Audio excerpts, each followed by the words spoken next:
membaca satu dan rekan saya. Perkenalkan, nama saya Putra Cesa Ramadan sebagai pembaca dua. Maura, kali ini kita akan membahas komunikasi aliran dua tahap nih. Kamu tahu nggak apa itu aliran dua tahap? Nah, di sini pasti teman-teman belum tahu kan apa itu model komunikasi aliran dua tahap. Jadi, untuk yang pertama kita akan jelasin dulu bagaimana awal mula adanya model komunikasi aliran dua tahap dan apa aja pengertiannya. Oke, Tetap saksikan kami ya. dalam komunikasi massa terdapat satu model tahap atau yang biasa kita sebut dengan one step flow of communication yang berkembang pada masa Perang Dunia Kedua yang mengatakan bahwa media memiliki pengaruh yang kuat terhadap audiens dan audiens tidak memiliki kekuatan untuk menghindar atau pasif terhadap pesan-pesan dari media. Namun, model ini sudah banyak ditinggalkan karena model ini memiliki banyak kekurangan dan tidak sesuai lagi dengan perkembangan dan efek dalam media massa.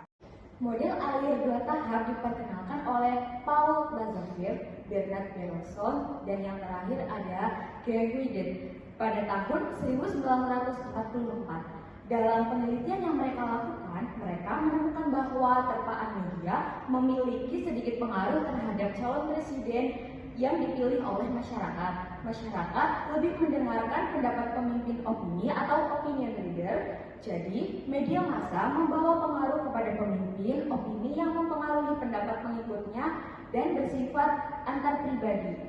Jadi, model ini sangat cocok di lingkungan pedesaan dengan tingkat pendidikan yang belum baik.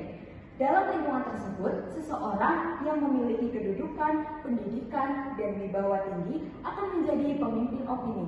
Bahkan, pemimpin opini yang lebih dipercaya dari pesan-pesan di media massa. Hal ini tidak berlaku di masyarakat perkotaan karena masyarakat kota lebih percaya kepada media massa bukan terhadap pemimpin mereka. Halo Maura, jadi udah jelasin tentang sejarah ya? Iya, jadi tadi saya akan menyampaikan sedikit tentang sejarah awal mula adanya model komunikasi dari dua alir dan dari sejarah perkembangannya itu yang awalnya masyarakat tidak percaya ya terhadap media massa, mereka lebih mempercayai kepada pemimpin mereka atau opinion leader yang biasanya disampaikan oleh presiden. Namun lama-kelamaan karena pengaruh dari masyarakat kota juga yang dimana mereka justru lebih cenderung mempercayai tentang media massa, maka semakin berkembangnya waktu semua orang mulai terbuka tentang adanya media massa. Oke, jadi teman-teman paham ya, itu udah diulik sedikit sejarah tentang apa tadi model aliran dua tahap ya? Iya. Oke, jadi sini saya akan mungkin menyinggung sedikit ya yang tadi apa? Opini leader ya. Saya akan menyinggung sedikit tentang itu. Oke, izinkan saya untuk menjelaskan ya teman-teman. Materi selanjutnya akan disampaikan oleh Kak Rama. Oke, halo teman-teman. Kali ini saya akan menjelaskan ya apa yang sudah disampaikan tadi sama Kak Maura tentang opini leader. Jadi, opini leader itu menjelaskan bahwa pesan dari media massa tidak langsung mempengaruhi masyarakat luas, melainkan pertama-tama itu diterima oleh kelompok kecil. Nah, opini ini kemudian menyebar dan menafsirkan dan mempengaruhi pandangan-pandangan setiap orang terhadap pesan tersebut. Oke, yang kedua nih, ada alur komunikasi model tahap 2. Tahap pertama itu media massa menyampaikan pesan kepada opini leader. Jadi disampaikan dulu nih kepada opini leader, lalu individu yang aktif mengonsumsi informasi media akan memiliki pengaruh sosial di lingkungannya. Itu tahap pertama ya teman-teman. Kalau tahap kedua itu ada opini leader itu meneruskan informasi kepada masyarakat secara umum, bisa melalui interaksi sosial kayak bercakap-cakap baik secara langsung ataupun medianya itu bisa kalau di era modern ya di TV mungkin atau bisa di media sosial.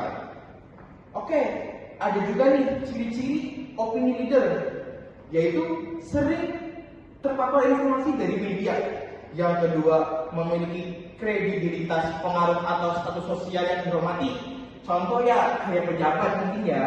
Nah, dapat mempengaruhi pandangan dan perilaku orang lain. Mungkin lebih ke sifat persuasif atau yang lain mungkin ya, aku juga agak kurang. Oke teman-teman, tadi kan ada contoh dalam kehidupan yang influencer ya. Yang kali ini tuh ada contoh yang kedua, tokoh masyarakat atau selebriti yang memberikan opini politik kemudian mempengaruhi pandangan ke publik. Misal yang baru-baru ini tuh loh, yang kayak pandangannya Syaroni, wah itu viral itu, bahkan sampai ada kerusuhan juga. Ada juga yang berpandangan bahwa Indonesia ini gelap, tapi ada yang setuju, ada yang enggak. Itu yang bisa mempengaruhi pandangan publik. Oke, yang selanjutnya itu ada ciri-ciri opini leader. Yang pertama, lebih sering terpapar informasi dari media. Nah, yang kedua ini memiliki kredibilitas, pengetahuan atau status sosial yang dihormati. Biasanya ini kalau yang dihormati ini mungkin pejabat atau orang yang berstatus sosial lebih tinggi ya. Dan dapat mempengaruhi pandangan dan perilaku dari orang lain.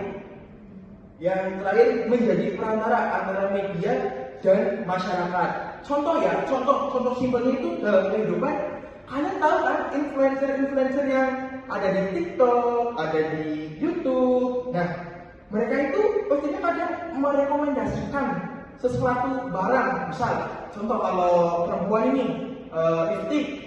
Nah, kalau yang laki-laki itu bisa aja spare part motor atau enggak bisa aja baju-baju yang kekinian kayak mungkin baju skena gitu lah ya. Nah, bisa aja juga ada tokoh masyarakat atau selebriti yang sempat viral nih, ada nih yang katanya apa, Indonesia itu gelap, yang gelap itu kau di Indonesia. Nah, ada juga gitu. Oke, yang selanjutnya ada kesimpulannya nih. Kalian mau dengar? Mau sini dong. Halo, ya Kamala balik lagi nih. Oke, Kamala udah di sini nih teman-teman. Hari ini kita akan memberikan kesimpulan dari teori yang tadi. Gimana Kamala? Wah, ternyata nggak kerasa kita udah sampai di kesimpulan aja ya. Ya, cepet banget loh. Gimana nih teman-teman, pasti udah paham kan? Paham. Apa itu model komunikasi? Paham. Harus paham ya. Ya. Jadi di sini kita berdua akan membacakan kesimpulannya. Kalau model komunikasi alir dua tahap itu menegaskan bahwa pengaruh media terhadap masyarakat tidak bersifat secara langsung teman-teman, tetapi melalui proses sosial yang melalui pemimpin opini mereka, atau yang seperti tadi awal disampaikan bahwa sebagian masyarakat itu tidak dapat menerima langsung adanya media massa karena mereka masih mempercayakan opini-opini dari pemimpin mereka. Oke, betul sekali Kang Maura. Ini biar aku jelasin yang kedua. Nah, teori ini juga menjadi dasar bagian penelitian komunikasi modern, terutama tentang pengaruh media, iklan, dan perilaku sosial di era digital. Gengsi banget nih ya. Oke, mungkin cukup aja, cukup ya Kang Maura? Cukup? Ya, mungkin itu aja penyampaian sedikit ilmu ya dari kelompok 1 dalam mata kuliah komunikasi massa. Kita mau pamit dulu nih. Aduh, kok pamit ya? Sedih banget loh rasanya loh. Tapi nggak apa-apa, tetap mungkin kita bisa bakal ketemu di lain hari. Ya, jadi untuk saat ini kita sudahi dulu penyampaian tentang model komunikasi aliran dua tahap. Sampai ketemu lagi di proyek selanjutnya.